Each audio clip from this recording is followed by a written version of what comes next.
Hey guys, tonight we're diving into something ancient, sacred, and absolutely unforgiving. The sacred Bible for sleep. Not the Sunday school version you grew up with. The raw, gritty truth that Hollywood documentaries never show you.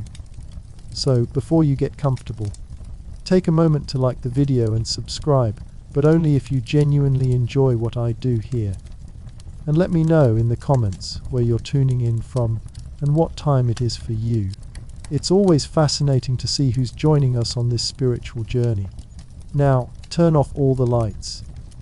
The screen will also dim in a moment to help you relax as you listen to tonight's story. Let's ease into our biblical journey together. Now you're in ancient Palestine, roughly 30 CE. The dusty, unforgiving landscape surrounds you, not in paintings or movies, but in smell, sound, and touch. The good news, you're witnessing biblical history in the making. The bad news, you probably won't survive until sunset. The air around you, thick with dust, smoke from cooking fires, and the unmistakable scent of too many people living without modern plumbing. Your bed isn't memory foam, it's just a thin mat on hard-packed dirt. No pillows, no sheets, just rough, woven fabric that scratches against your skin like sandpaper with a grudge. The sounds aren't gentle birdsong or your phone notifications. It's donkeys braying, merchants already shouting, children crying, and a dozen languages mixing in the streets. This isn't a Bible story anymore. This is survival, and you're already failing at it. Your stomach growls, but there's no refrigerator to raid, no drive-through windows, no delivery apps. If you want food, you need to walk to the market with coins that took weeks to earn, hoping the bread isn't moldy and the meat isn't crawling with flies. And that's if you're lucky enough to have coins at all. The sun hasn't even fully risen, and already the heat presses against your skin like a heavy blanket soaked in furnace air. There's no air conditioning, no fans, no ice-cold drinks waiting in climate-controlled convenience stores. Just the relentless Middle Eastern sun that will climb higher and hotter as the day progresses, turning your simple tunic into a sweat-soaked prison. You reach for water, but there's no tap to turn, no filtered bottle to uncap. Water comes from wells, if you're near one, from cisterns that collect rainwater during the brief rainy season, from streams that might be contaminated with waste from the villages upstream. Every drop is precious, every sip a calculated risk between dying of thirst or dying of disease. Your feet, already sore from walking on stone streets and rocky paths, remind you that there are no cushioned sneakers here. Just leather sandals if you can afford them, or bare feet if you can't. The ground beneath you isn't smooth pavement but jagged stones, thorns, and dirt paths worn by thousands of other struggling souls. And the smell, oh the smell, it hits you like a physical wall, unwashed bodies, animal waste, rotting food scraps, smoke from countless fires, and the acrid stench of primitive latrines. There's no sewage system here, no garbage collection, no air fresheners or deodorants, just the raw, honest smell of human survival in its most basic form.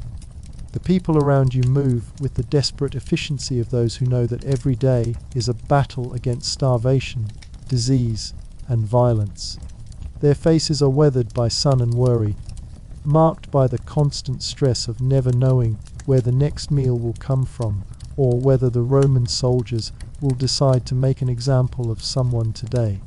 You're surrounded by the sounds of survival, grinding grain by hand, because there are no electric mills, chopping wood, because there's no gas or electricity for heat, hauling water in heavy clay jars, because it doesn't flow from taps. Every basic necessity requires back-breaking labor that would leave modern people exhausted after an hour. The children playing in the streets aren't riding bicycles or playing video games. They're practicing the skills they'll need to survive. The boys learning trades from their fathers. The girls learning to manage households that require constant vigilance against hunger and want. Play is brief and precious, squeezed between the endless demands of staying alive. Your throat is already parched, and you've been here less than an hour. The dry air sucks moisture from your lungs with every breath. Your lips crack. Your eyes water from the dust that swirls constantly, stirred by feet, hooves, and the occasional desert wind that brings no relief, only more grit to coat your sweating skin. The houses around you aren't climate-controlled havens with running water and electricity. They're simple stone or mud brick structures with tiny windows and flat roofs. No insulation keeps the heat out during the day or the cold out at night. No screens keep the insects at bay. No locks provide security from thieves or wild animals that roam the edges of settlement. You try to find shade, but even in the shadows, the heat radiates from every surface. The stones have been baking in the desert sun for hours already, turning the narrow streets into convection ovens. There's nowhere to escape the oppressive weight of the climate that dominates every moment of every day. The marketplace buzzes with desperate activity as people try to complete their business before the heat becomes unbearable. Vendors hawk their wares with voices already hoarse from shouting over the chaos. Flies swarm around food that has no refrigeration, no preservatives, no protection from the elements except rough cloth coverings that do little to deter insects or dust. Your modern expectations crumble one by one. There's no pharmacy for headaches or stomach troubles, no hospital for injuries or emergencies, no police force to maintain order beyond the brutal efficiency of Roman occupation, no social safety net for the poor, the sick, the elderly, or the orphan. Survival depends entirely on family, community, and whatever divine providence might choose to provide. The clothing you wear isn't comfortable cotton or moisture-wicking synthetic fabrics. It's coarse wool or rough linen that chafes against your skin, dyed with colors that fade and run, stitched with threads that fray and break. There are no washing machines, so clothes are beaten against rocks in whatever water can be spared, often leaving them stiffer and scratchier than before.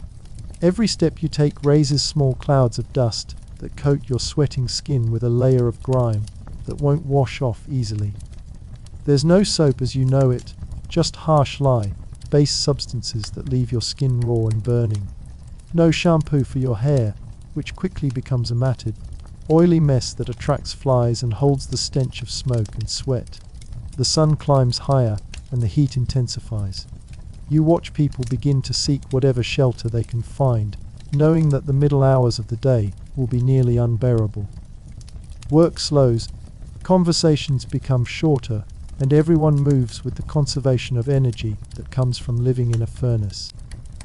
Your stomach continues to grow, but the food available isn't what your modern palate expects.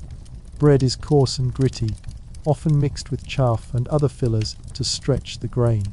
Meat is tough and gamey when available at all, preserved with salt that makes it nearly inedible but necessary for survival. Vegetables are seasonal, sparse, and often bitter from growing in poor soil with little water. There's no ice for your drinks, no refrigeration for your food, no preservatives to prevent spoilage. Everything must be consumed quickly or it rots in the heat, attracting flies and spreading disease. Water, when you can get it, is warm and often has a metallic taste from the clay vessels or stone cisterns where it's stored. The reality of biblical life settles over you like the oppressive heat. This isn't a spiritual retreat or a historical adventure. This is survival in its most raw and basic form, where every comfort you've taken for granted is stripped away, leaving you face to face with the harsh realities that shaped every person, every story, and every miracle recorded in the pages of Scripture. You're not just reading about biblical times now, you're living them, breathing them, tasting the dust and feeling the heat, and understanding why every meal was a blessing, every drink of clean water a gift, and every day of survival a small miracle in itself. The morning heat continues to build, promising an afternoon that will test the limits of human endurance, while all around you, people who have known nothing else continue the ancient dance of survival that has shaped human existence since the beginning of time. The immediate physical discomfort is only the beginning of your biblical survival challenge. As you navigate these ancient streets, trying to understand how people lived day by day, the basic necessities of life reveal themselves as monumental challenges that would break most modern people within hours. Water, the most fundamental requirement for human survival, dominates every decision and shapes every activity. You watch as women and children make multiple trips to the nearest well, carrying heavy clay jars that hold perhaps 2 or 3 gallons when full. The well itself isn't a simple matter of turning a handle. It requires dropping a bucket on a rope down a shaft that might be 30, 40, or even 50 feet deep, then hauling it back up hand over hand, muscles straining, sweat pouring despite the early hour. The water that emerges isn't crystal clear and perfectly safe. It's cloudy with sediment, warm from the underground heat, and carries the constant risk of contamination from animal waste, human sewage, or decomposing matter that has somehow found its way into the water table. There are no water treatment plants, no chlorine, no filtration systems beyond letting the sediment settle and hoping for the best. You quickly realize that every drop is precious not just because it's scarce, but because obtaining it requires such tremendous effort. The nearest well might be a 15-minute walk each way, and that's if you're lucky. Some communities must travel hours to reach reliable water sources, especially during the dry season when local springs and cisterns run low or disappear entirely. Storage becomes another challenge entirely. Without plastic containers or metal tanks, water must be kept in clay vessels that are porous, fragile and heavy. These jars crack, leak, and break with frustrating regularity. They must be carried carefully, stored in cool places that don't exist, and used sparingly because the next trip to the well is always a major undertaking. The taste of this ancient water hits your modern palate like a shock. It's mineral, heavy, often slightly salty, sometimes with a metallic tang from the clay storage vessels. There's no ice to make it refreshing, no flavoring to make it palatable. You drink it warm, grateful for the hydration but missing the clean, cold water that flows effortlessly from modern taps. Food presents even greater challenges than water, if such a thing is possible.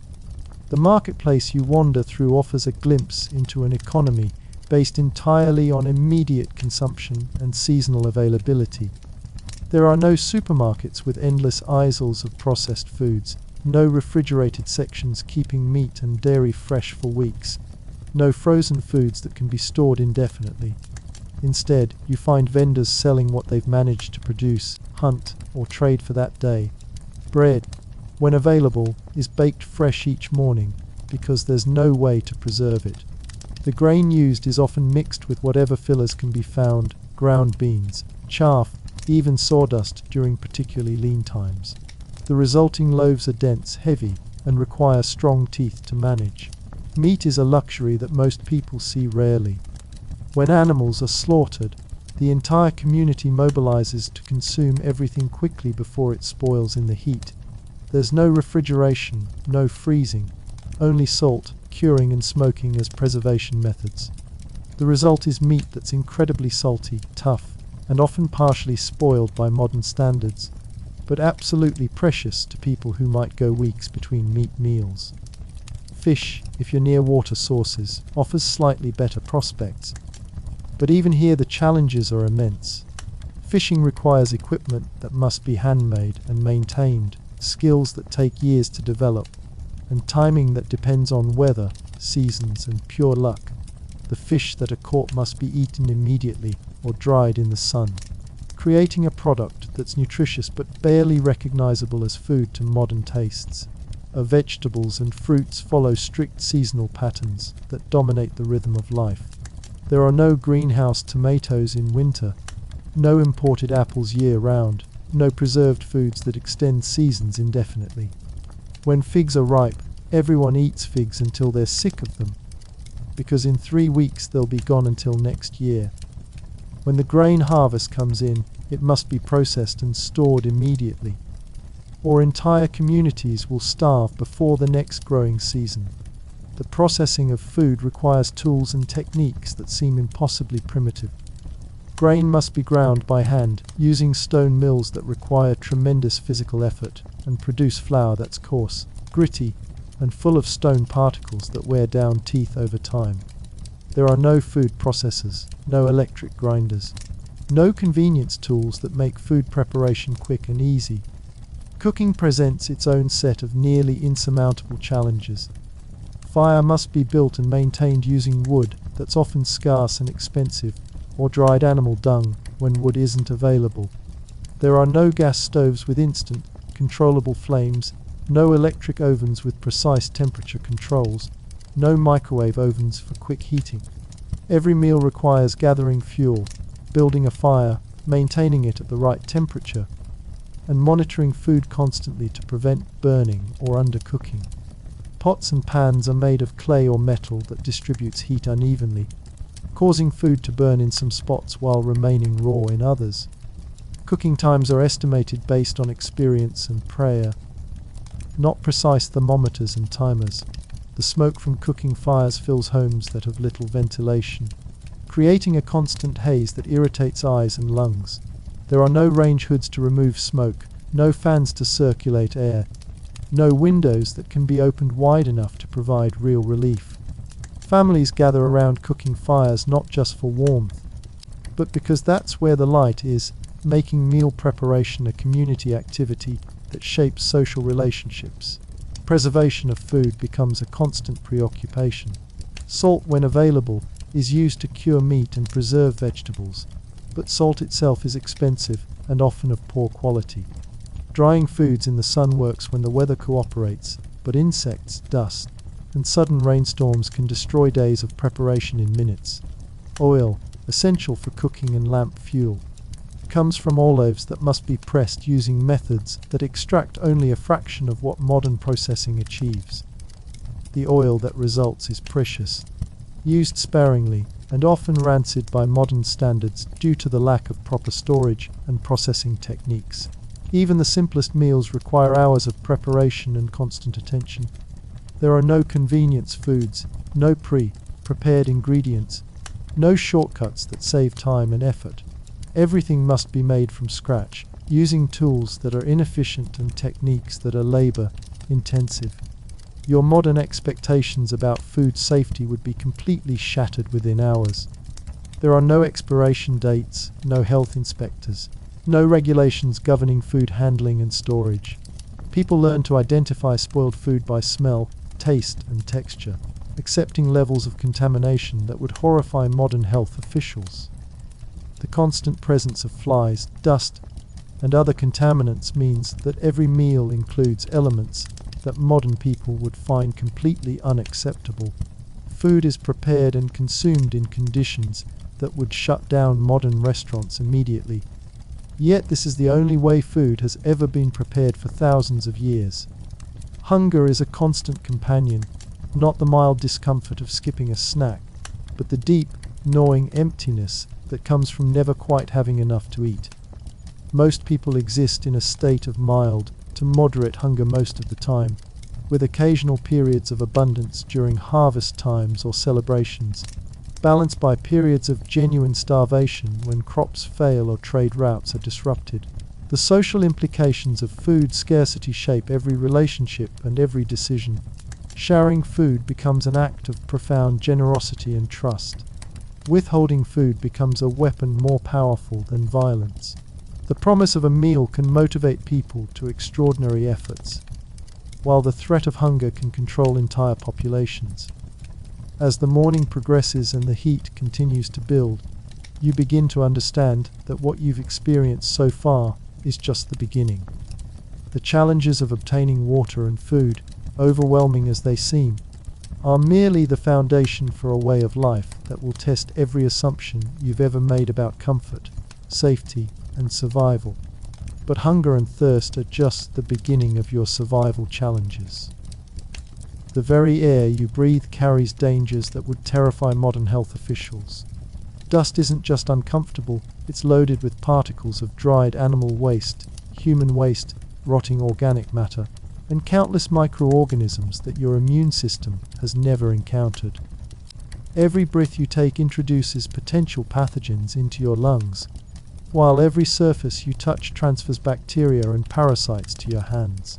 Disease spreads through communities like wildfire because there's no understanding of germs, no antibiotics, no vaccines. No modern medical intervention of any kind. A simple cut can become infected and kill you. A stomach bug can lead to fatal dehydration. A fever can cook your brain while family members watch helplessly, offering only prayers and primitive remedies that rarely work. The infant mortality rate would shock you. Nearly half of all children die before reaching their 5th birthday. Mothers die in childbirth regularly, leaving families devastated and children orphaned. Old age begins at 40, and anyone reaching 60 is considered blessed by divine intervention. Death is a constant presence, not hidden away in hospitals and nursing homes, but visible daily as bodies are carried through the streets for burial. Your clothing, already uncomfortable in the heat, becomes a breeding ground for insects and parasites. Lice infest your hair and clothing, biting constantly and spreading disease. Fleas jump from the animals that share your living space, carrying bubonic plague and other deadly infections. Bed bugs emerge at night to feed on your blood, leaving you covered in itchy welts that become infected when you scratch them with dirty fingernails. There are no screens on windows, no insecticides, no pest control of any kind. Flies swarm constantly, landing on food, wounds, eyes, and mouths, transferring disease with every contact. Mosquitoes carry malaria and other deadly fevers, turning evening hours into battles for survival. Wasps and hornets build nests wherever they please, attacking without warning when disturbed. Personal hygiene becomes an impossible dream. There are no showers, no bathtubs, no running water for washing. You might bathe once a week if you're fortunate, using water that's needed for drinking and cooking. Soap is harsh and expensive if available at all. Your teeth, without toothbrushes or toothpaste, begin to decay and rot, causing constant pain and bad breath that attracts even more flies. Your hair becomes matted and filthy, providing perfect hiding places for lice and other parasites. Your skin, constantly exposed to sun, wind, and dirt, cracks and bleeds. Minor wounds become major infections. Rashes spread across your body from contact with contaminated clothing and bedding. There are no lotions, no sunscreen, no medications to provide relief. The toilet situation is perhaps the most shocking adjustment for modern sensibilities. There are no flush toilets, no toilet paper, no privacy, no sanitation systems. Human waste is disposed of in shared latrines that are breeding grounds for disease, or simply thrown into the streets where it mixes with animal waste to create a toxic soup that seeps into water supplies and attracts swarms of disease-carrying insects. The smell of these primitive sanitation systems permeates everything. It clings to your clothing, gets into your food, and becomes so constant that you almost stop noticing it, almost. The health implications are catastrophic, as waterborne diseases spread rapidly through communities that have no choice but to drink from contaminated sources. Privacy, something modern people take for granted, simply doesn't exist. Families of 8 or 10 people live in single-room dwellings where every activity, sleeping, eating, arguing, illness, and bodily functions happens in full view of everyone else. There are no private bedrooms, no personal space, no quiet corners where you can retreat from the constant press of humanity. Children grow up witnessing every aspect of adult life, including violence, death, sexual activity, and the harsh realities of survival. There's no concept of protecting innocent minds from difficult truths, because survival requires that everyone, regardless of age, understand exactly how dangerous and unforgiving life can be. The noise never stops. During the day, it's the sounds of survival, animals bleating, people shouting, tools clanging, children crying. At night, it's snoring, coughing, babies waking, animals stirring, and the sounds of people relieving themselves in shared spaces. Sleep, when it comes, is light and frequently interrupted. Mental health, in any modern sense, is an unknown concept. The constant stress of survival, the regular witnessing of death and violence, the chronic hunger and discomfort, and the complete lack of privacy or personal space would break most modern minds within weeks. Depression, anxiety, and other mental health conditions are simply part of life, with no treatment beyond whatever comfort family and community can provide. Women face additional challenges that would horrify modern society. Menstruation happens without any sanitary products, using rags that can't be properly cleaned or changed regularly. Pregnancy occurs frequently, often annually, with no prenatal care, no understanding of proper nutrition, and no medical intervention during complications. Women die regularly in childbirth, and those who survive often suffer permanent damage from multiple pregnancies and difficult deliveries. The constant physical labor required for survival takes a devastating toll on bodies that receive inadequate nutrition and no medical care. Joints wear out early from carrying heavy loads and performing repetitive motions. Backs give out from lifting and hauling. Hands become gnarled and scarred from constant manual work. Vision fails from strain and lack of proper lighting. Hearing diminishes from constant exposure to loud environments. But perhaps the most psychologically challenging aspect of biblical life is the complete absence of hope for improvement. There are no labor-saving devices on the horizon, no medical breakthroughs coming, no social reforms that might ease the burden. This is life, and it will remain this way for your children and their children and their children's children.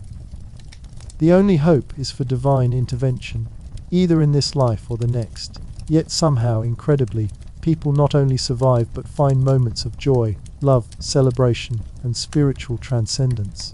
They create art, tell stories, celebrate marriages, mourn deaths, and worship their gods with a fervor that comes from knowing how fragile and precious life truly is.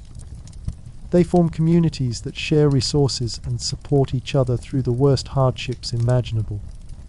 As the sun climbs toward its merciless midday peak, you begin to understand that everything you've taken for granted, clean water from a tap, food from a refrigerator, medicine from a pharmacy, safety from a police force, comfort from climate control, represents thousands of years of human innovation and struggle.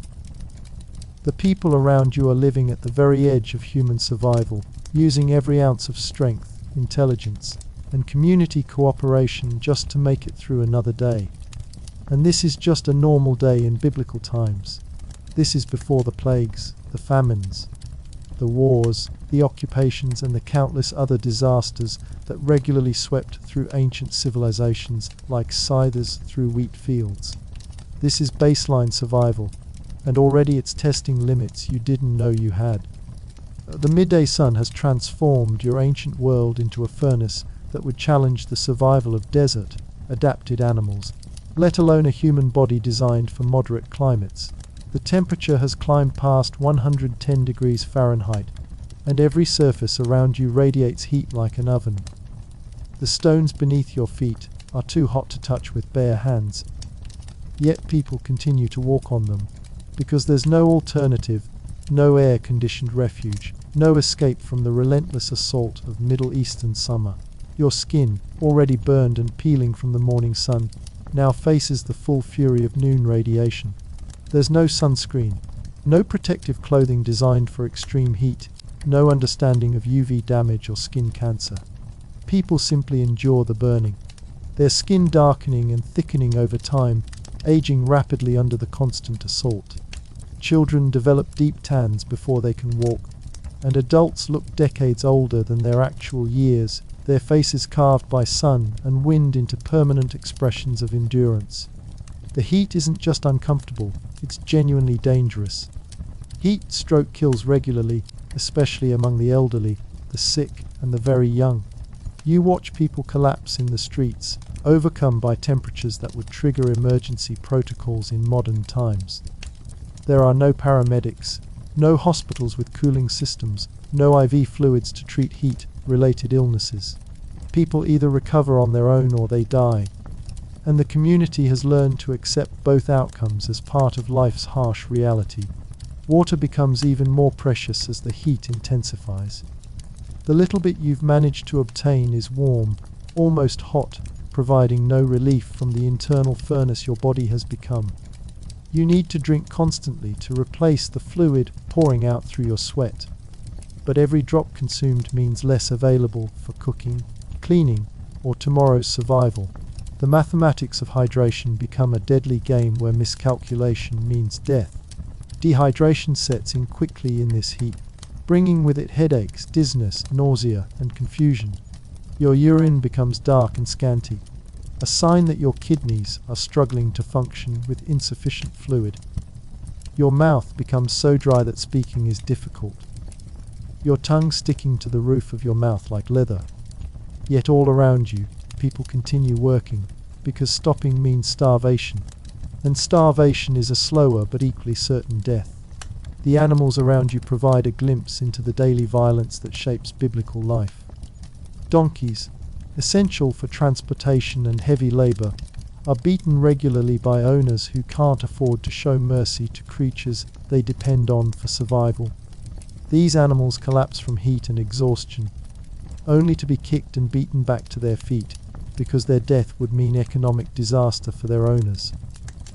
Dogs roam the streets in packs, not the friendly pets of modern times, but half-wild scavengers that eat garbage, human waste, and sometimes human flesh when they can find it. They carry rabies, parasites, and countless other diseases, yet they serve as an informal waste disposal system that communities can't survive without. Children learn early to avoid these animals, carrying sticks and stones for protection. Cats, while somewhat more tolerated, are valued only for their ability to control rodent populations that would otherwise consume precious grain stores. They're not fed or cared for by humans, but must hunt constantly to survive, becoming lean, vicious creatures that attack anything they perceive as competition for limited food resources. The larger animals, cattle, sheep, goats, are walking bank accounts that families guard jealously. The loss of a cow or a sheep can mean the difference between surviving the winter and starving to death.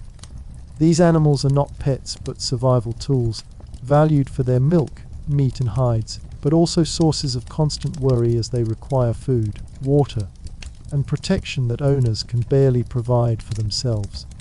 Wild animals present constant threats that most modern people can't even imagine. Lions still roam the countryside, hunting in packs and attacking human settlements when easier prey becomes scarce. Bears emerge from mountainous regions to raid crops and livestock, killing anyone who tries to defend their property. Wolves hunt in coordinated packs, smart enough to separate the weak from herds and ruthless enough to attack human children who wander too far from protection. But the most dangerous animals are often the smallest ones. Scorpions hide in clothing, bedding, and shoes, delivering stings that cause excruciating pain and sometimes death. Venomous snakes slide into homes seeking cool shade, striking without warning when someone accidentally steps on or disturbs them. There are no antivenoms, no emergency medical treatments, only folk remedies that rarely work and prayers that sometimes do. Insects swarm in clouds that would drive modern people to madness. Locusts arrive in biblical proportions, literally darkening the sky and consuming every green thing in their path. These aren't just agricultural disasters, but existential threats that can destroy entire civilizations in a matter of days. When the locusts come, people eat the insects themselves, roasting them over fires and grinding them into flour, because it's the only protein available after the swarms have consumed everything else. Flies reach densities that seem impossible, covering every surface in moving black carpets. They're not just annoying but vectors for every disease imaginable: typhoid, cholera, dysentery, and dozens of other killers that spread from person to person through contaminated food and water. Swatting them is useless because for every fly killed, 100 more take its place. The human threats are often worse than the natural ones. Bandits control the roads between settlements, preying on travelers who must choose between the certainty of starvation if they stay home and the probability of death if they venture out for trade. These aren't romanticized highway robbers but desperate, violent men who kill without hesitation because they know their victims would do the same in their position. Slavery is a constant reality that touches every level of society. People sell themselves and their children into bondage to avoid starvation, accepting lifetimes of forced labor as preferable to immediate death. Slave raids sweep through communities regularly, with stronger groups capturing weaker ones to sell in distant markets. Children are born into slavery and die in slavery, never knowing freedom or hope for anything better. Wars break out frequently over water rights, grazing land, trade routes, and simple survival resources. These aren't fought with professional armies, but with desperate civilians who have no choice but to kill or be killed. Entire communities are wiped out in conflicts that last only hours but have consequences that echo for generations. The Roman occupation adds another layer of brutality to daily life. Soldiers demand tribute, food, shelter, and sexual services from conquered populations who have no legal recourse or protection. Crucifixions line the major roads as reminders of what happens to those who resist. Taxes are collected at sword point, leaving families with barely enough to survive while funding an empire that views them as expendable resources. Violence isn't an occasional aberration, but a daily reality that shapes every decision and relationship. Men carry weapons not for sport or hobby, but because unarmed people don't survive long. Women travel in groups because lone females are targets for rape, kidnapping, and murder. Children learn to fight before they learn to read, if they learn to read at all. The legal system, such as it exists, operates on principles that would horrify modern sensibilities. Justice is purchased by those with money and connections, while the poor receive whatever punishment serves the interests of the powerful.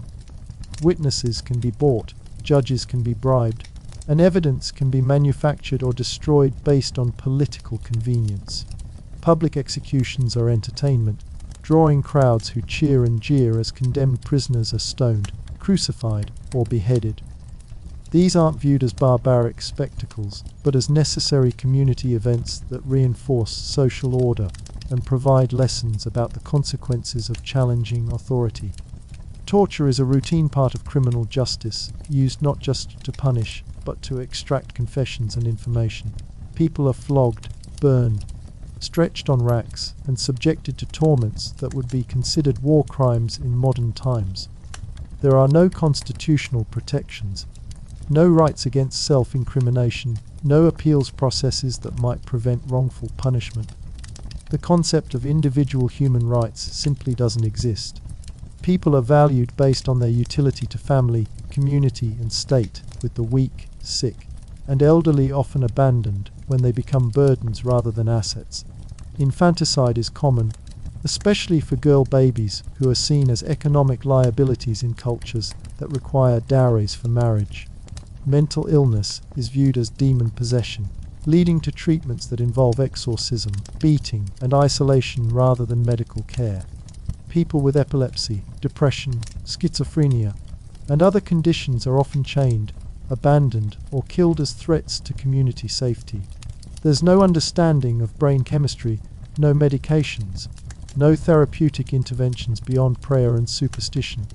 Physical disabilities doom people to lives of begging and dependency. There are no wheelchairs, no prosthetics, no accommodations for those who can't perform physical labor. Blindness, deafness, and mobility impairments often mean slow starvation unless family members are willing and able to provide support, which they often aren't when their own survival is uncertain. Yet somehow, incredibly, communities form and persist in this hostile environment. People create networks of mutual support that help them survive challenges no individual could face alone. They share food during famines, provide shelter during disasters, and protect each other's children when parents die or disappear. Religious faith provides psychological comfort and social structure in a world where both are desperately needed.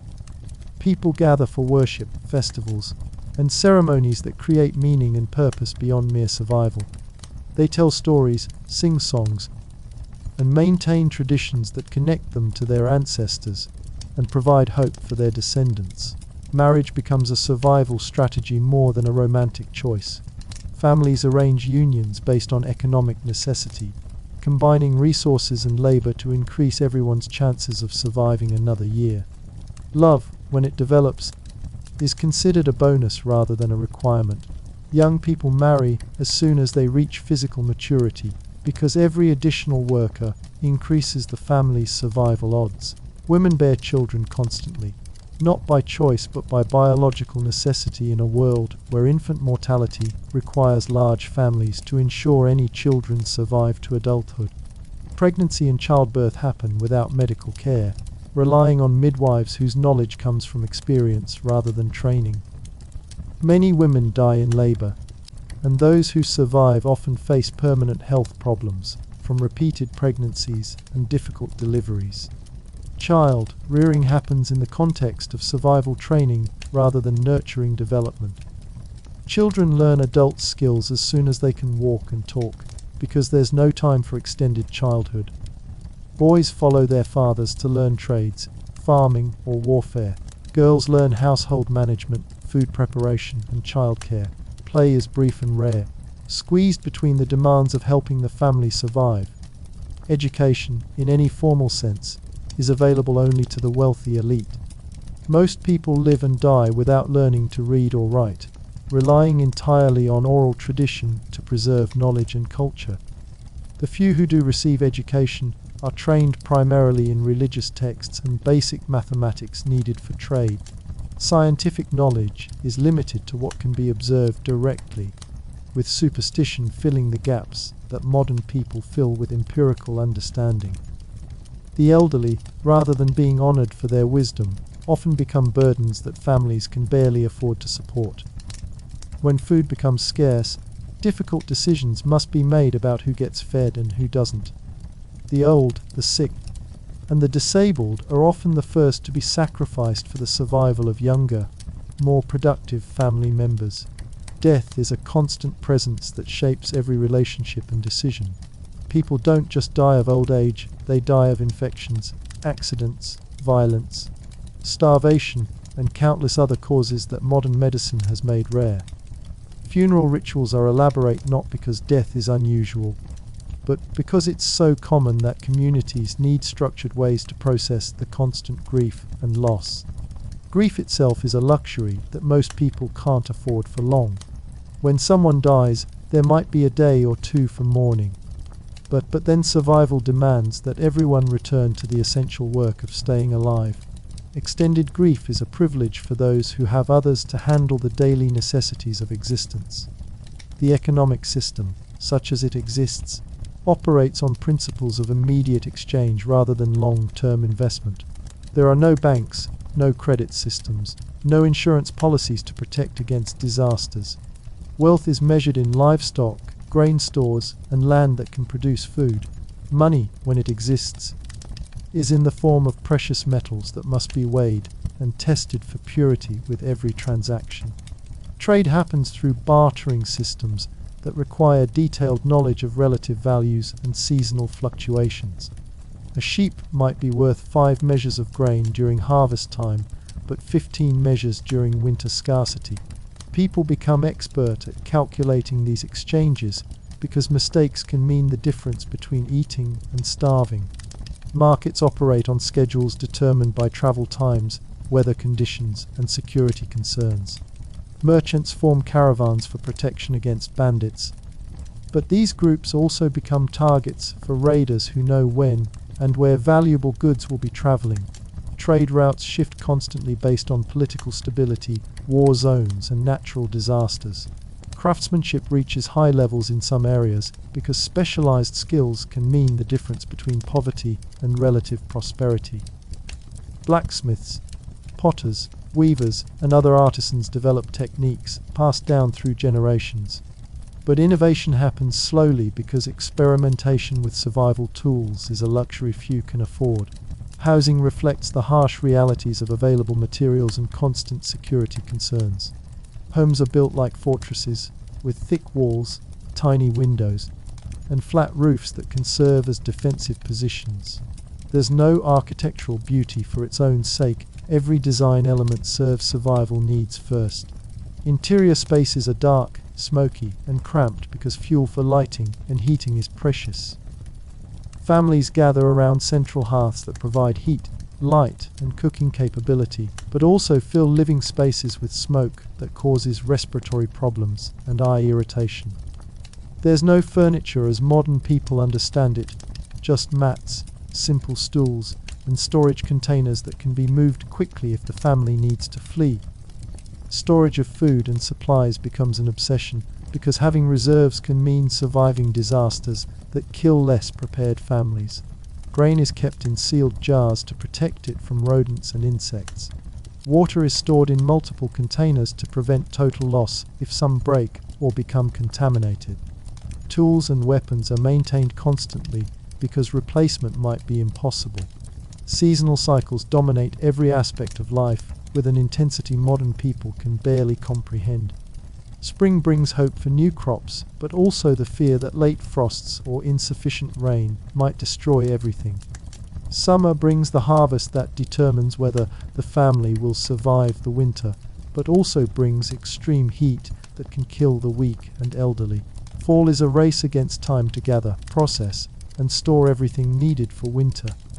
Winter brings cold, hunger, and the daily possibility of death from exposure or starvation. Weather isn't just an inconvenience, but a matter of life and death. A drought means crops fail and people starve. Too much rain means floods that destroy homes and contaminate water supplies.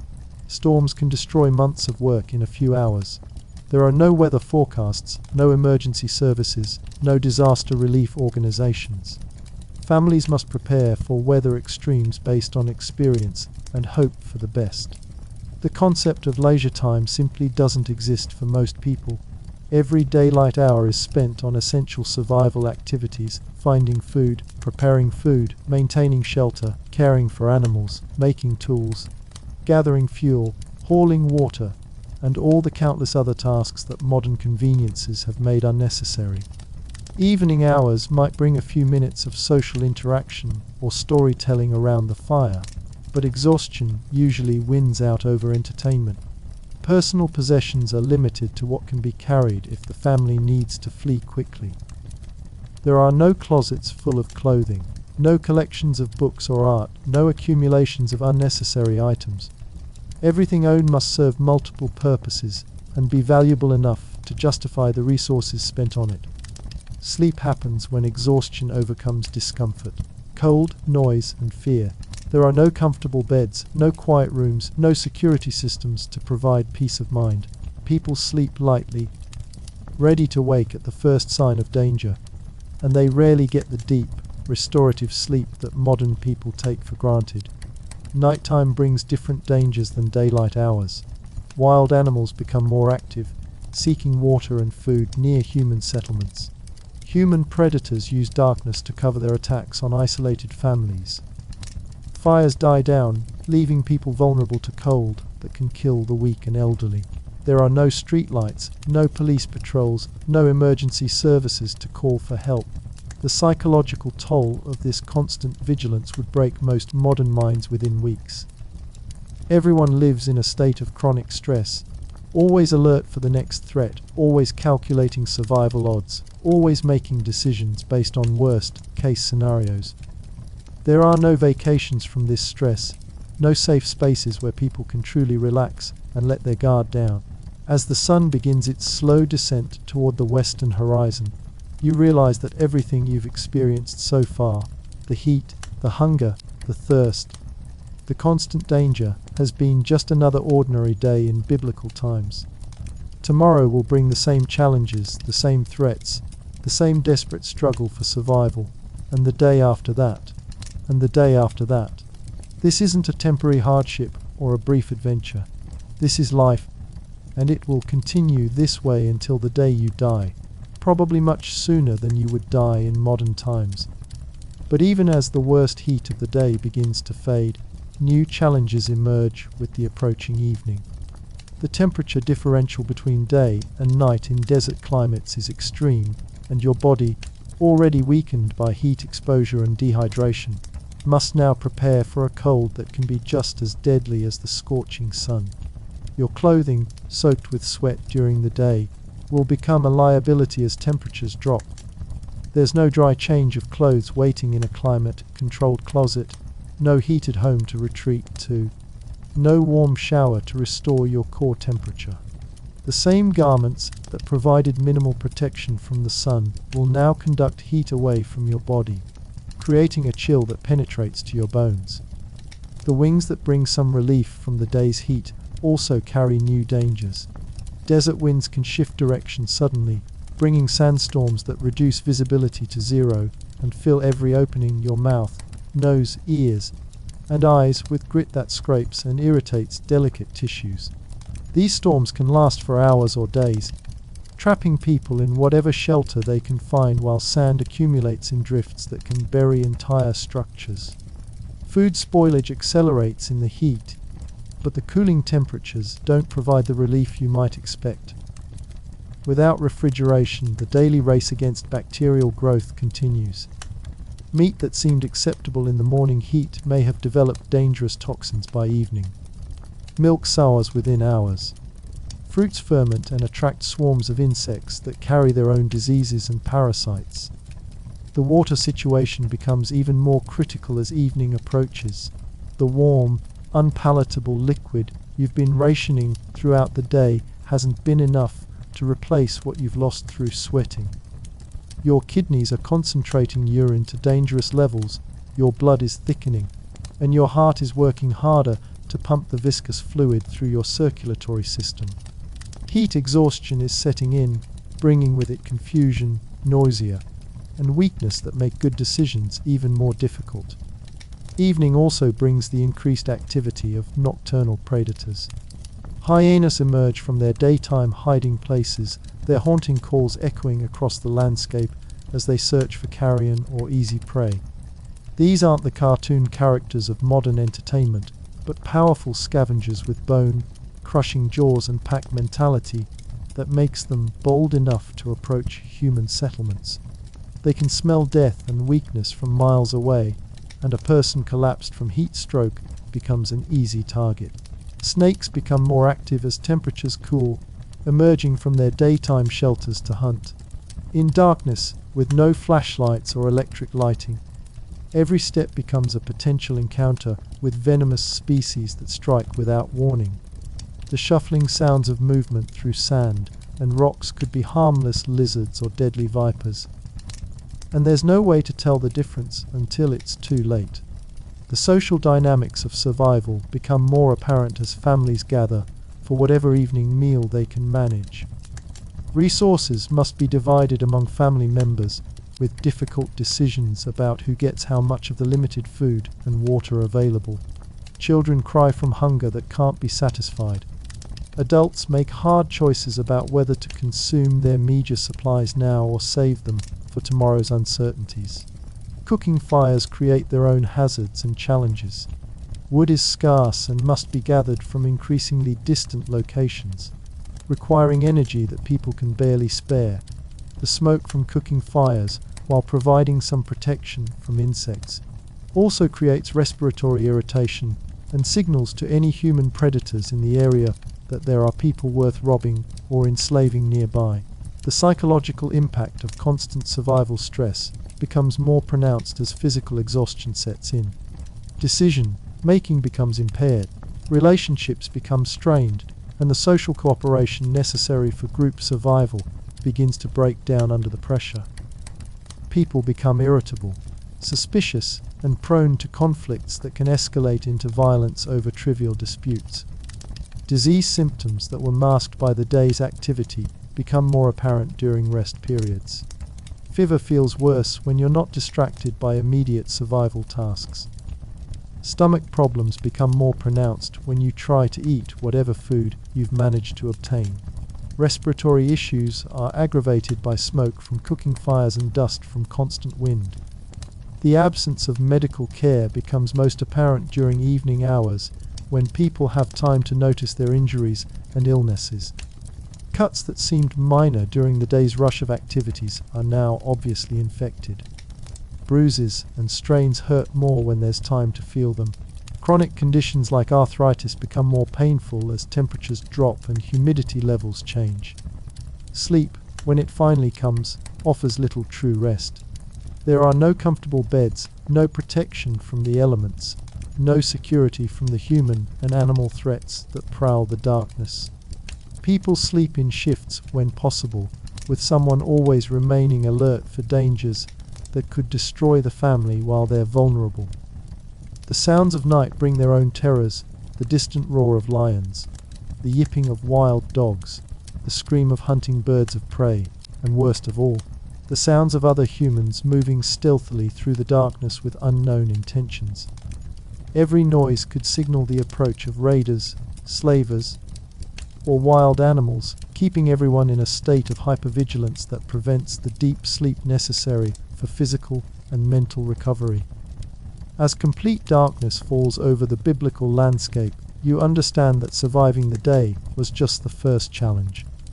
The night ahead will test your endurance in different but equally deadly ways, and tomorrow will bring a repetition of the same desperate struggle for survival that has defined human existence for thousands of years.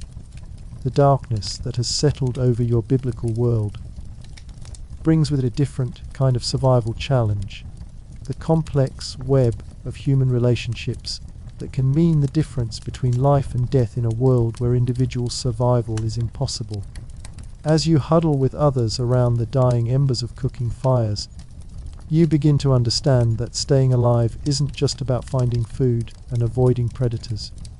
It's about navigating social structures so rigid and unforgiving that a single misstep can destroy not just you, but your entire family line. The family unit isn't the nuclear family of modern times, but an extended clan of multiple generations living in cramped quarters, sharing resources, and depending on each other for survival in ways that would seem suffocating to modern individuals. Your survival depends entirely on your position within this hierarchy, and that position is determined by factors completely beyond your control: your gender, your birth order, your physical capabilities, and the family's current economic status. If you're a woman, your value is measured primarily by your ability to produce children, preferably male children who can contribute to the family's labor force and carry on the family name. Your marriage isn't a romantic choice, but a strategic alliance between families, negotiated based on economic considerations, political advantages, and the need to combine resources for mutual survival. You have no say in this decision, and once married, you essentially become property of your husband's family.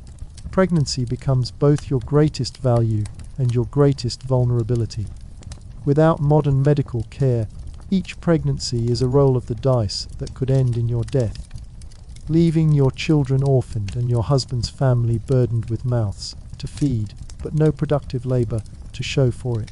Yet you must continue bearing children, because infant mortality rates mean that producing many children is the only way to ensure any survive to adulthood.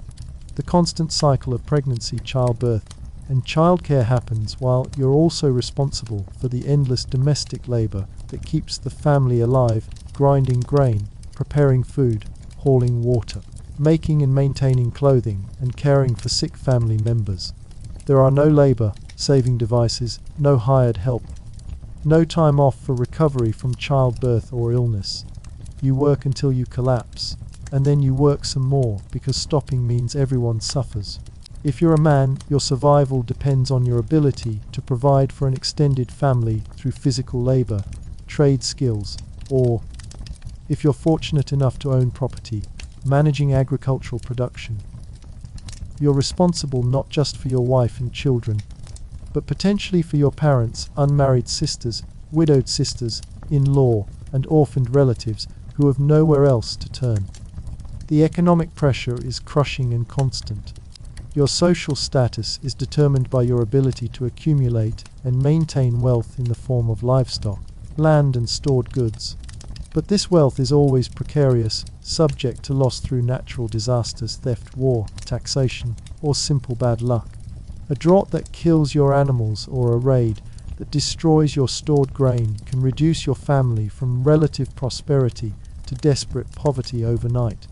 Children aren't cherished individuals with their own rights and futures, but potential economic assets whose value depends on their ability to contribute to family survival.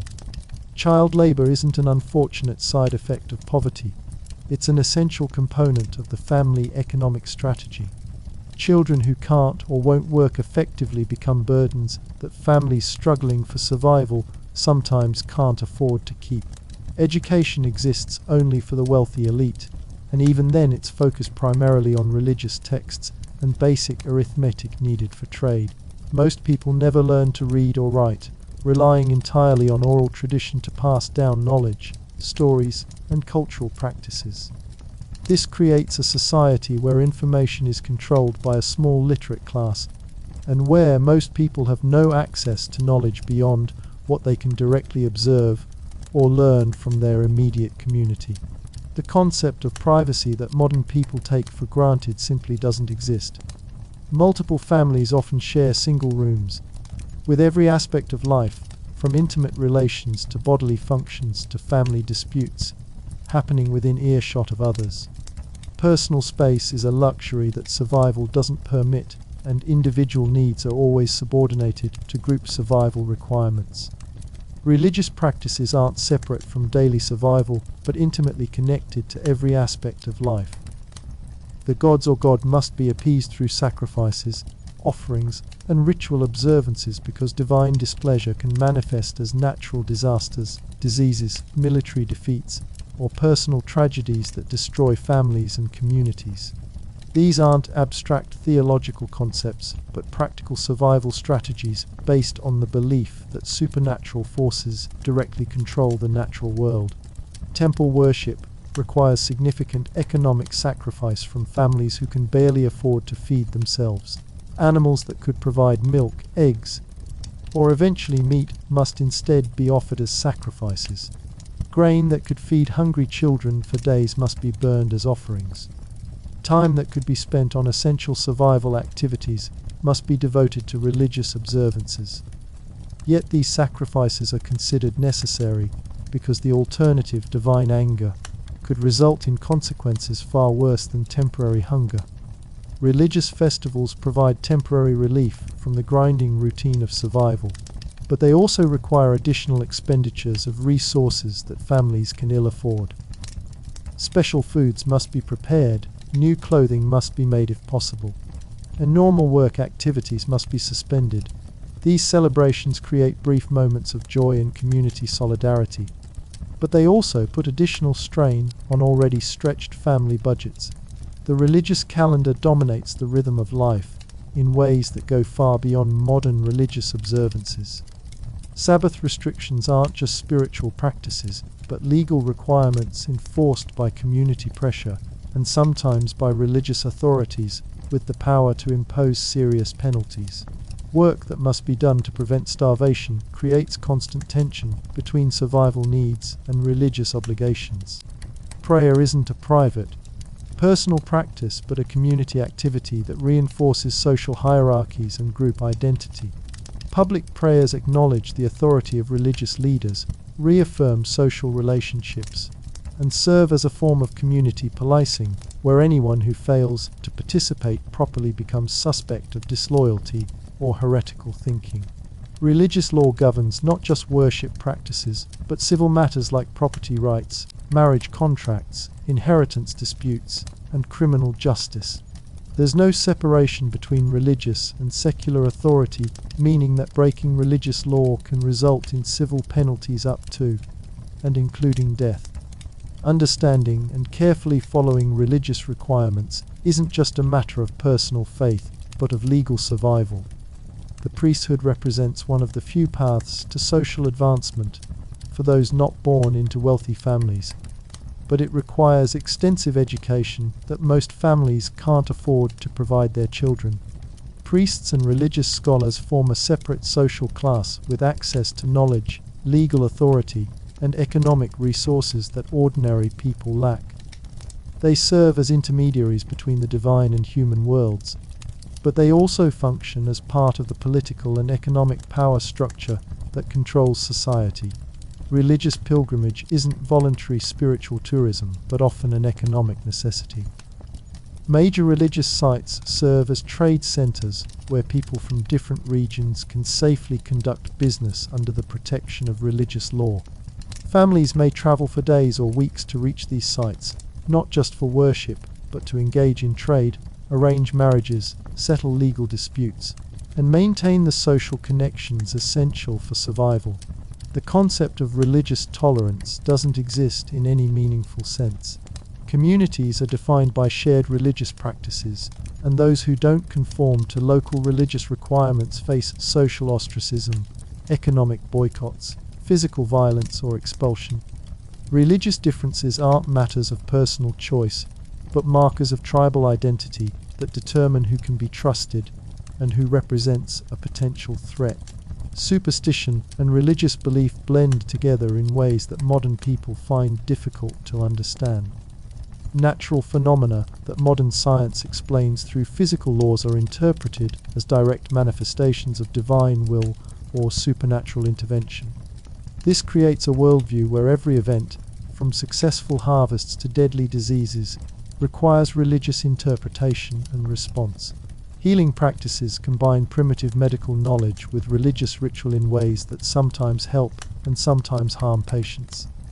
Prayer, herbal remedies, ritual purification, and supernatural intervention are all considered valid approaches to treating illness. The boundary between medicine and religion doesn't exist, meaning that recovery from illness is often attributed to divine favor rather than natural healing processes. Death rituals are elaborate and expensive because they're believed to affect not just the deceased, but the entire community's relationship with the supernatural world. Proper burial practices require significant expenditures of time, labor, and resources that families can barely afford, but failing to observe these rituals properly is believed to invite supernatural retribution that could destroy the entire community. Community leaders combine religious, political, and economic authority in ways that concentrate power in the hands of a small elite. These leaders make decisions about resource allocation, dispute resolution, and community defense based on a combination of practical considerations and religious requirements. Challenging their authority isn't just political dissent, but potential heresy that threatens the community's relationship with divine protection. Social hierarchies are maintained through religious justification, with existing power structures presented as divinely ordained arrangements that shouldn't be questioned or changed. Those born into poverty or slavery are taught that their suffering is part of a divine plan, while those born into wealth and power claim their privileges as evidence of divine favor. This creates a social system that's remarkably resistant to change. The few opportunities for social mobility that exist are usually connected to religious activities, becoming a priest, achieving recognition as a prophet or religious teacher, or gaining wealth through temple-related trade activities. However, these paths require resources, education, and social connections that most people lack, making them effectively closed to all but a privileged few. Marriage customs serve economic and political functions that override individual preferences. Marriages are arranged to combine resources, settle debts, create political alliances, or strengthen community ties. Love, when it develops, is considered a pleasant bonus rather than a requirement. The marriage ceremony itself is a community event that publicly establishes new economic relationships and social obligations. Divorce, when it's permitted at all, is primarily a male privilege exercised for economic reasons, rather than personal compatibility. Women have few legal rights in marriage, and virtually no recourse when marriages become abusive or economically disadvantageous. The threat of divorce hangs over women as a tool of social control, since divorced women have few survival options in a society that provides no social safety net. Children are raised by the entire extended family and community rather than just their biological parents. This creates a support system that helps ensure child survival, but it also means that children are subject to discipline, expectations, and influences from multiple adults who may have conflicting ideas about child rearing. Individual children's needs and preferences are subordinated to community survival requirements. As the night deepens and the sounds of your biblical community settle into the rhythms of exhausted sleep, you begin to understand that social survival in this world requires a delicate balance of cooperation and competition, submission and assertion, generosity and self-preservation. Every relationship is simultaneously a source of potential support and potential threat, and navigating these complex social waters requires skills and knowledge that take a lifetime to develop. The village hierarchy extends far beyond family structures into intricate networks of obligation, debt, and mutual dependence that would baffle modern social scientists. Every person occupies multiple roles simultaneously: creditor and debtor, protector and protected, teacher and student, with these relationships shifting constantly based on changing circumstances and family fortunes. The village elders hold authority, not because of democratic elections or formal appointments, but because they've survived long enough to accumulate wisdom, wealth, and the complex web of relationships that constitute real power in a survival-based society. Their decisions affect everyone's lives in immediate, practical ways: who gets access to the best grazing lands, how water rights are allocated during droughts, which families are permitted to participate in profitable trade ventures, and how disputes are resolved before they escalate into violence. These elders meet regularly, not in formal council chambers, but around cooking fires or in the shade of ancient trees, making decisions through consensus, building processes that can take days or weeks to reach resolution. Every decision must balance competing interests and survival needs, with the understanding that wrong choices can result in starvation, violence, or community destruction. Village justice operates on principles of restoration and deterrence rather than abstract concepts of fairness or individual rights. When someone steals food, the question isn't whether they're guilty. That's usually obvious. But how to restore the victim's losses while preventing future thefts without destroying the social fabric that holds the community together. Punishments are designed to be public examples that reinforce community values while providing practical compensation for damages. The most serious crimes aren't necessarily those that modern legal systems would consider most heinous, but those that threaten group survival. Adultery is punished severely not because of moral outrage, but because it can destroy the family alliances essential for economic survival. Theft of stored grain receives harsher punishment than assault, because stored food represents the difference between community survival and starvation during lean seasons. Banishment is the ultimate punishment, equivalent to a death sentence in a world where individual survival outside community protection is virtually impossible. The threat of exile hangs over every social interaction, creating powerful incentives for conformity and cooperation, while also generating constant anxiety about social standing and community acceptance. Work is organized through complex systems of reciprocal obligation that ensure essential tasks get completed while distributing labor burdens fairly across the community. During harvest time, families contribute labor to each other's fields in carefully calculated exchanges that can span multiple seasons. A family that provides extra workers during someone else's harvest emergency can call on that debt during their own crisis months later. Women's work is invisible to modern eyes, but absolutely essential to community survival. They process grain into edible food through hours of grinding with primitive stone mills. They transform raw fibers into thread, then thread into cloth, then cloth into garments that provide protection from the elements. They preserve food through drying, salting, and fermentation techniques that require precise timing and extensive knowledge passed down through generations. The techniques for food preservation are closely guarded family secrets that can mean the difference between surviving harsh winters and watching family members starve. Knowing exactly when to harvest fruits for maximum preservation potential, which combinations of herbs prevent spoilage, and how to maintain proper conditions for fermentation represents accumulated knowledge that takes decades to master. Water management requires community-wide cooperation and sophisticated understanding of seasonal patterns, underground sources, and conservation techniques.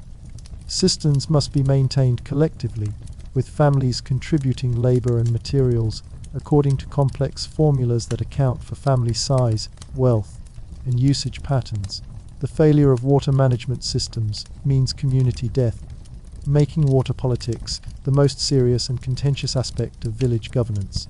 Seasonal migrations follow patterns established over generations, with different families and clans moving their livestock to different grazing areas according to carefully negotiated schedules. These migrations require cooperation between communities separated by days of travel, with complex agreements about grazing rights, water access, and mutual protection that must be renegotiated annually based on changing conditions. Trade relationships extend far beyond simple buying and selling to include information exchange, marriage negotiations, political alliances, and mutual defense agreements. A merchant arriving from distant regions brings not just goods but news about weather patterns, political developments, military movements, and economic opportunities that can affect local survival strategies for months to come. The absence of written contracts means that all agreements must be witnessed by community members and maintained through reputation and social pressure. A person's word becomes their most valuable asset, since business relationships are built on trust that can take years to establish but can be destroyed instantly by a single act of dishonesty or unreliability. Credit systems operate through personal relationships rather than institutional frameworks. Loans are made based on family reputation, personal character, and the lender's assessment of the borrower's ability to repay through future labor or goods. Interest rates are negotiated individually and often paid in goods or services rather than currency. Debt relationships create ongoing obligations that can span generations, with children inheriting not just their parents' assets, but also their debts, obligations, and social relationships. A family's economic status depends not just on their current resources, but on the complex web of debts and credits that connect them to dozens of other families throughout the region. Marriage negotiations involve not just the immediate families but entire extended kinship networks, with decisions affecting economic relationships, political alliances, and survival strategies for multiple generations. The bride price isn't just a payment but a complex transfer of resources, obligations, and social relationships that can take years to fully complete. Wedding celebrations serve economic and political functions that go far beyond personal happiness. They're opportunities to display family wealth, cement political alliances, establish new trade relationships, and publicly announce changes in the community's social and economic structure. The scale and expense of wedding celebrations send messages about family status and economic prospects that influence future business relationships. Childbirth involves the entire female community, with experienced women providing knowledge, labor, and emotional support that can mean the difference between maternal survival and death. This creates networks of mutual obligation among women that operate parallel to, but separately from, the male-dominated public economic and political systems. Child naming ceremonies aren't just personal celebrations, but community events that formally integrate new members into the social fabric and establish their place in the kinship networks that will shape their entire lives. The names chosen often reflect family aspirations, political alliances, or attempts to invoke divine protection for the child's future. Coming-of-age rituals mark the transition from economic burden to productive community member, with ceremonies that test physical capabilities, social knowledge, and commitment to community values. These rituals aren't just symbolic, but practical evaluations of whether young people are ready to take on adult responsibilities and survival obligations. Funeral practices involve elaborate community-wide efforts that can consume resources equivalent to months of normal family income. But these expenditures aren't wasteful luxury. They're essential investments in community solidarity, spiritual protection, and the maintenance of social relationships that will support surviving family members during their period of vulnerability. Inheritance disputes can tear communities apart because they involve not just property transfers, but the renegotiation of economic relationships political alliances, and survival obligations that affect everyone's future security. Community elders spend enormous amounts of time and energy mediating these disputes because unresolved inheritance conflicts can escalate into violence that destroys the cooperation essential for group survival. The seasonal rhythm of religious observances provides structure for community life while also creating additional economic pressures on families already struggling with survival needs. Holy days require cessation of normal work activities, special food preparations, and often expensive offerings or sacrifices that must somehow be managed without compromising the family's basic survival requirements. Religious teaching happens through storytelling, ritual participation, and community example rather than formal education, creating a system where religious knowledge is intimately connected to practical survival skills and community values. Children learn theological concepts through participation in seasonal festivals, daily prayers, and family discussions that integrate spiritual beliefs with practical decision-making. As you lie on your thin mat in the darkness, listening to the sounds of a community settling into the vulnerable hours of sleep, you realize that every person around you is connected to every other person through invisible threads of obligation, debt, kinship, and mutual dependence that create a social fabric as essential for survival as food, water, and shelter. In this world, being alone means death, but being part of the community means surrendering individual autonomy in ways that would be unthinkable to modern people who take personal freedom and privacy for granted. The deep silence of the biblical night is broken by sounds that would terrify modern ears: the distant howl of predators, the scurrying of rats through stored grain, the labored breathing of sick family members, and the whispered prayers of people who understand that survival depends as much on divine favor as on human effort. Your body, already pushed to its limits by the day's survival challenges, now faces the recovery period that modern people take for granted, but which represents another dangerous phase in the ancient world's unforgiving cycle. Sleep, when it comes, isn't the peaceful restoration that modern bedrooms provide. Your sleeping surface is a thin woven mat that barely cushions you from the hard, packed earth floor. The temperature has dropped dramatically from the scorching daytime heat, and your sweat-soaked clothing now conducts precious body heat away from your skin. There are no blankets, no insulation, no heating systems to maintain comfortable temperatures through the night hours. Your muscles, strained by the day's physical labor, cramp and spasm without the massage therapy, anti-inflammatory medications, or ergonomic supports that modern people use to recover from much less demanding physical activities. Every joint aches from lifting, carrying, and performing repetitive motions with tools that are heavy, poorly designed, and unforgiving to human anatomy. Your hands are raw and bleeding from rope burns, splinters, and cuts that have no antiseptic treatment or protective bandaging. The respiratory system, already irritated by constant dust exposure and cooking smoke, struggles with the temperature changes and continued particulate contamination that fills every breath. Your throat is raw, your sinuses are clogged with grit, and your lungs burn with each inhalation of air that would be considered dangerously polluted by modern environmental standards. There are no air purifiers, no filtered ventilation systems, no medical treatments for the chronic respiratory conditions that affect nearly everyone in this environment. Digestive problems plague your system as it tries to process food that ranges from questionable to actively contaminated.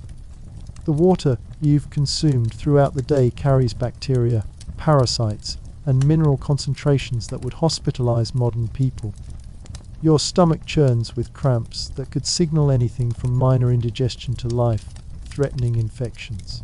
Without diagnostic tools or effective treatments, you can only wait to see whether your body's natural defenses will overcome whatever pathogens you've ingested. The skin that protects your body from environmental hazards has become a collection of wounds, burns, rashes, and infections that have no proper medical attention. Sun exposure has created burns that crack and bleed. Insect bites have become infected sores. Contact with rough materials has created abrasions that accumulate dirt and bacteria. Fungal infections thrive in the warm, moist conditions created by constant sweating and inadequate hygiene facilities. Your feet, the foundation of mobility in a world without vehicles, bear the accumulated damage of walking on sharp stones, thorns, and uneven terrain without protective footwear. Cuts, bruises, and embedded foreign objects create constant pain and infection risk. Blisters form and burst and form again, creating open wounds that attract flies and provide entry points for dangerous bacteria. But physical deterioration is only part of the challenge. The mental stress of constant survival pressure creates psychological symptoms that compound the physical problems. Chronic anxiety keeps your nervous system in a state of hypervigilance that prevents proper rest and recovery. Your mind races with calculations about resources, threats, and survival strategies even when your body desperately needs sleep. Depression settles over you like a heavy blanket as the reality of your situation becomes clear. There's no hope for improvement, no expectation that tomorrow will be easier than today, no social safety net to catch you if you fall further behind in the survival race. The best you can hope for is that tomorrow will be no worse than today, and even that modest hope seems optimistic given the countless ways that situations can deteriorate rapidly. Memory and concentration become impaired by malnutrition, dehydration, and chronic stress. Simple tasks that should be automatic require conscious effort and attention. Planning ahead becomes difficult when immediate survival needs consume all available mental resources. The intellectual capabilities that modern people take for granted deteriorate under the relentless pressure of physical survival requirements. Yet even in this harsh environment, you occasionally encounter individuals whose presence seems to transcend the ordinary struggles of daily survival. These might be traveling teachers, prophets, healers, or simply people whose wisdom and compassion have earned them respect throughout the region. Their arrival in your community creates a stir of excitement that temporarily lifts people's spirits above the grinding routine of survival concerns.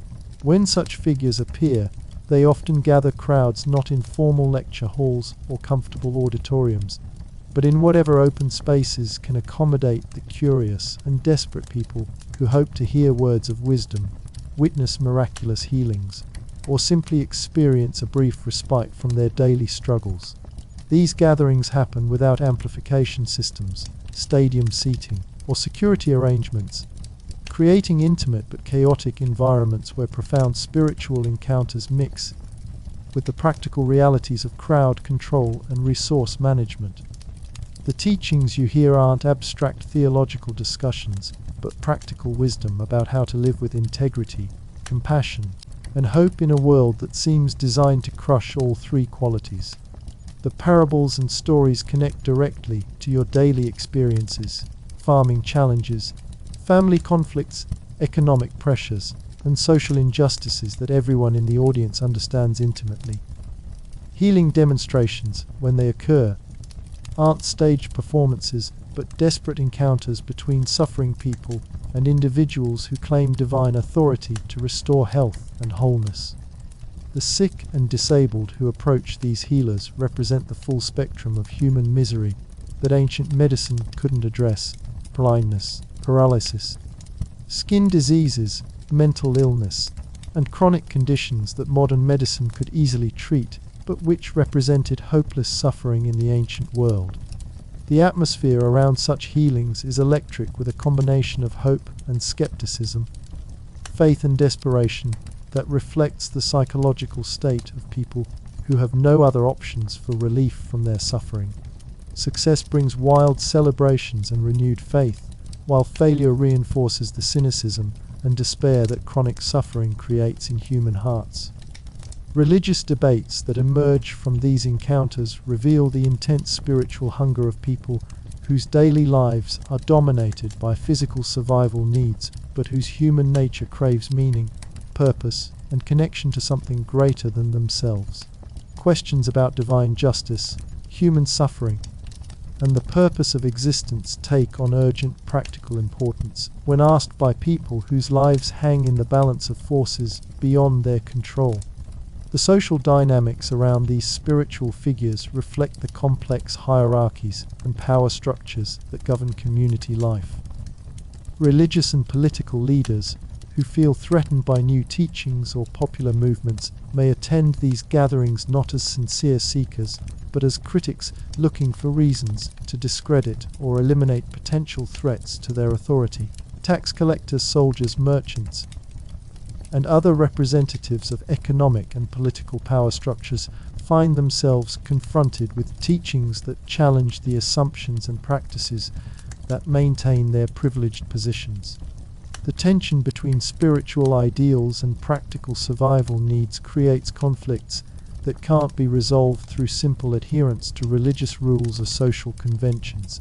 Women, children, and social outcasts who normally have little voice in community affairs sometimes find unexpected acceptance and value in these spiritual movements, creating social disruptions that challenge traditional hierarchies and power relationships.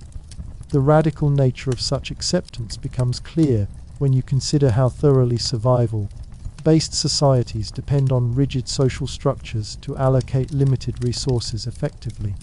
The economic implications of spiritual teachings become apparent when you consider how messages about generosity, forgiveness, and concern for the poor affect communities where resources are already stretched to the breaking point. Sharing wealth with the needy isn't just a moral choice, but a practical decision that can determine which families survive and which don't during lean times. Miraculous provisions of food, when they occur, represent more than spiritual demonstrations. They're survival interventions that can mean the difference between life and death for participants. The multiplication of bread and fish isn't just a wonder to contemplate, but a meal that fills empty stomachs and provides the energy needed for another day of survival struggles. The calling of disciples from their ordinary occupations illustrates the profound disruption that spiritual commitments can create in survival-based economies. When fishermen leave their nets, tax collectors abandon their income sources, or craftsmen walk away from their trades, the economic impact extends far beyond the individuals involved to affect their families, business partners, and entire communities. Following such spiritual teachers requires not just religious commitment, but practical arrangements for food, shelter, transportation, and security that must be managed without the infrastructure that modern religious organizations take for granted. The logistics of moving groups of people across regions without hotels, restaurants, or reliable transportation systems create constant challenges that test both faith and practical problem-solving abilities. The opposition that develops around controversial spiritual figures involves not just theological disagreements, but practical concerns about social stability, economic disruption, and political consequences. Religious authorities who oppose new movements aren't just protecting doctrinal purity, but defending social systems that maintain order and survival in communities that have few resources to waste on experimentation or conflict.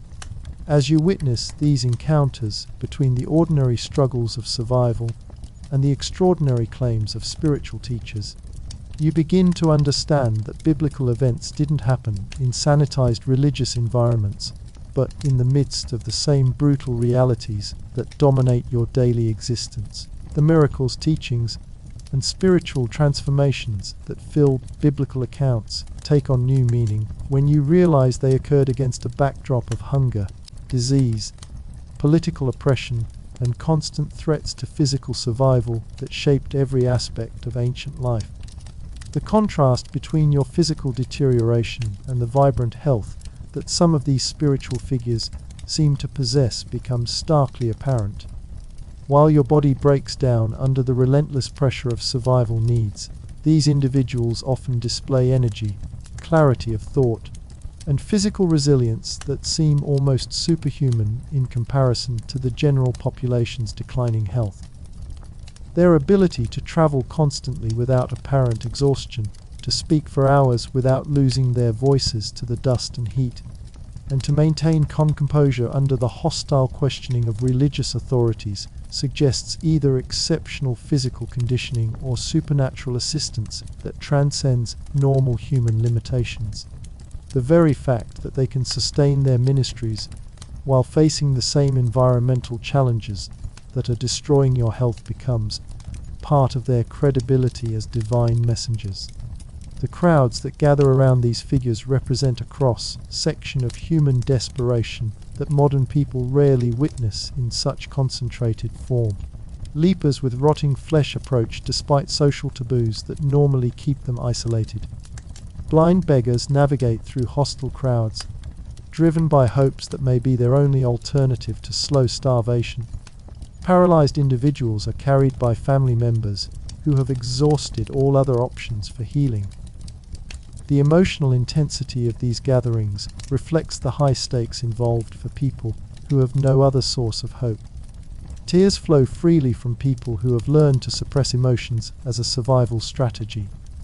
Spontaneous expressions of joy erupt when healing occurs, releasing psychological pressure that has been building for years under the weight of chronic suffering and social rejection.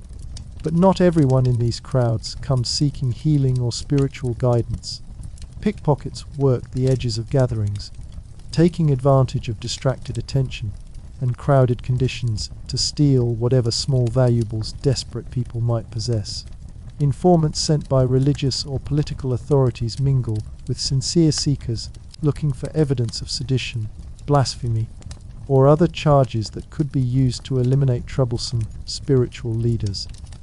The practical challenges of managing large gatherings without modern crowd control systems create constant potential for dangerous stampedes, fights over limited space, or conflicts between different social groups who normally avoid contact with each other. The spontaneous nature of these assemblies means there's no advanced planning for sanitation, food distribution, or medical emergencies that might arise when hundreds or thousands of people gather in remote locations. Food becomes a critical issue when gatherings extend over multiple days or when people travel long distances to attend. The miraculous feeding events described in biblical accounts address real survival needs of people who may have traveled for days without adequate provisions. The gambling their families, limited resources on the possibility of encountering divine intervention for their problems. The logistics of discipleship reveal the enormous practical sacrifices required for spiritual commitment in a survival-based economy. Following a traveling teacher means abandoning not just personal comfort, but economic security, family relationships, and social status that took years to establish and may be impossible to recover if the spiritual movement fails or faces persecution. The women who support these movements often do so at great personal risk and sacrifice, using family resources or personal wealth that could mean the difference between their own survival and destruction. Their contributions aren't just financial but practical, providing food, shelter, and domestic services that male disciples couldn't manage while maintaining their teaching and traveling schedules. As dawn approaches and your biblical night draws to a close, your body bears the accumulated damage of trying to survive in conditions that push human endurance beyond its natural limits. Yet you've also witnessed glimpses of transcendence that suggest human existence involves more than just biological survival, even in the harshest environments where staying alive requires every ounce of physical and mental energy. The first light of dawn begins to penetrate the darkness of your biblical world, but instead of bringing relief, it illuminates the full scope of the challenges that await another day of survival in this unforgiving environment. Your body aches from the inadequate rest on hard ground, your throat burns from breathing dust-laden air all night, and your empty stomach reminds you that finding food will once again dominate the early hours of daylight.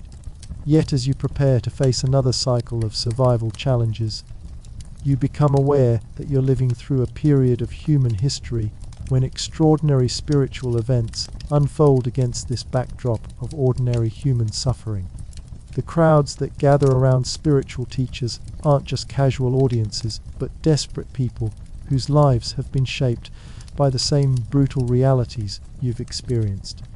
When they hear teachings about blessed are the poor, the hungry, and the persecuted, these aren't abstract theological concepts, but direct addresses to their daily reality.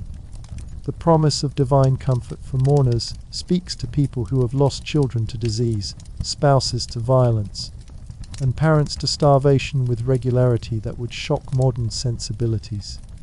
The economic teachings that emerge from these spiritual movements challenge assumptions that govern survival-based societies. Instructions to give to anyone who asks, to lend without expecting repayment, and to store treasures in heaven rather than on earth confront the practical reality that generosity can literally mean death in a world where resources are always inadequate for everyone's needs. Yet you witness people making these sacrificial choices, sharing their last portions of bread, or giving their only cloaks to those even more desperate than themselves. The healing miracles that punctuate these spiritual encounters address specific medical conditions that represent hopeless suffering in ancient times, but which modern medicine handles routinely. Blindness, paralysis, skin diseases, and mental illness condemn people to lives of begging, social isolation, and slow death through neglect. When healing occurs, it represents not just physical restoration, but complete social and economic rehabilitation that transforms not just individuals, but their entire families and communities. The multiplication of food during miraculous feeding events provides temporary relief from the hunger that dominates everyone's existence. But it also demonstrates economic principles that challenge normal understanding of scarcity and abundance. The fact that everyone eats until satisfied, with abundant leftovers remaining, contradicts the mathematical reality of limited resources that usually governs food distribution in survival-based communities. The calling of disciples illustrates the radical nature of spiritual commitment in a world where leaving one's occupation means abandoning the economic security that keeps families alive.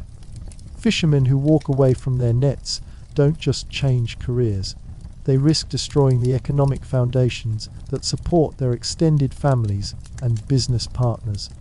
Tax collectors who abandon their positions forfeit not just income, but social status and political protection that took years to establish. Women who support these spiritual movements often do so by redirecting resources that their families depend on for survival. When they provide food, money, or shelter for traveling teachers and their followers, they're making decisions that could determine whether their own children have enough to eat or adequate shelter during harsh weather. Their spiritual commitment requires practical sacrifices that modern religious involvement rarely demands. The opposition that develops around controversial spiritual figures involves more than theological disagreement. Religious authorities who feel threatened by new movements understand that spiritual revival can lead to social disruption, economic instability, and political challenges that threaten the carefully maintained systems that keep communities functioning despite their resource limitations. Their concerns about maintaining order aren't just about preserving power, but about preventing chaos that could destroy the survival mechanisms that keep people alive. The trials and executions that mark the climax of some spiritual movements take place in the same brutal legal system that governs all aspects of life in occupied territories. Roman crucifixion isn't just a method of execution, but a public demonstration of imperial power designed to terrorize populations into submission. The physical reality of crucifixion, the tearing of flesh by nails, the suffocation caused by hanging weight, the exposure to elements and scavenging animals, represents the ultimate expression of the violence that underlies all social relationships in the ancient world. Yet even in the face of such brutality, you witness responses that transcend normal human behavior under extreme stress. Forgiveness extended to tormentors, concern for family members expressed while dying, and promises of paradise offered to fellow victims demonstrate spiritual resources that seem to operate independently of physical circumstances and social expectations. The resurrection accounts that follow describe events that shatter normal understanding of life and death in ways that would be significant in any historical period, but which carry special meaning for people whose daily existence brings them constantly into contact with mortality. In a world where death is familiar, frequent and final, claims of resurrection represent more than miraculous intervention. They suggest that the natural laws governing survival and mortality don't represent ultimate reality. The transformation of disciples from frightened, scattered individuals into bold public speakers, willing to face persecution and death demonstrates psychological changes that seem impossible given their backgrounds and circumstances. These aren't educated, socially prominent individuals with resources and connections that might enable them to influence public opinion. They're ordinary people from survival-based occupations who have been shaped by the same limitations and fears that dominate everyone's existence. The rapid spread of spiritual movements, despite official opposition and resource limitations, reveals organizational capabilities that seem to transcend normal human social dynamics. Without modern communication systems, transportation networks, or institutional resources, these movements expand across vast geographical regions and diverse cultural groups with speed and effectiveness that challenge conventional understanding of how social change occurs. The writings that emerge from these movements preserve teachings, historical accounts, and theological reflections with accuracy and consistency that seem remarkable given the oral culture context in which they develop. The fact that complex spiritual and philosophical concepts could be transmitted reliably across generations without written records, institutional support, or official sanction suggests preservation methods that go beyond normal human capabilities. The communities that form around these spiritual movements create social structures that provide alternatives to the survival-based hierarchies that normally govern human relationships. Sharing of resources, care for vulnerable members, and mutual support systems operate according to principles that seem economically impossible yet functionally effective in meeting basic survival needs while also addressing spiritual and emotional requirements. The festivals and celebrations that mark important events in these spiritual movements provide temporary relief from the grinding routine of survival concerns while also creating shared experiences that bind communities together. These gatherings require significant resource expenditures that struggling families can barely afford. Yet they generate social capital and spiritual encouragement that enable participants to return to their survival challenges with renewed strength and hope. The martyrdom accounts that document the persecution of spiritual movement members reveal the ultimate test of religious commitment, the willingness to choose death rather than abandonment of faith. In a world where staying alive requires constant compromise, practical calculation, and flexibility in the face of changing circumstances, the decision to die for abstract principles represents a form of human behavior that transcends normal survival instincts. As your biblical day begins and you prepare to face another cycle of the survival challenges that have dominated human existence for thousands of years, you carry with you glimpses of transcendence that suggest human life involves more than just biological persistence. The spiritual encounters you've witnessed don't eliminate the practical necessities of finding food, water, shelter, and safety, but they provide meaning and purpose that transform survival from mere existence into something approaching genuine life. The contrast between your physical deterioration and the spiritual vitality demonstrated by those committed to higher purposes reveals possibilities for human experience that extend beyond the limitations imposed by environmental challenges and social circumstances. Even as your body continues to bear the accumulated damage of surviving in conditions that push human endurance to its limits, of your spirit has been exposed to realities that operate according to different principles than those governing material existence.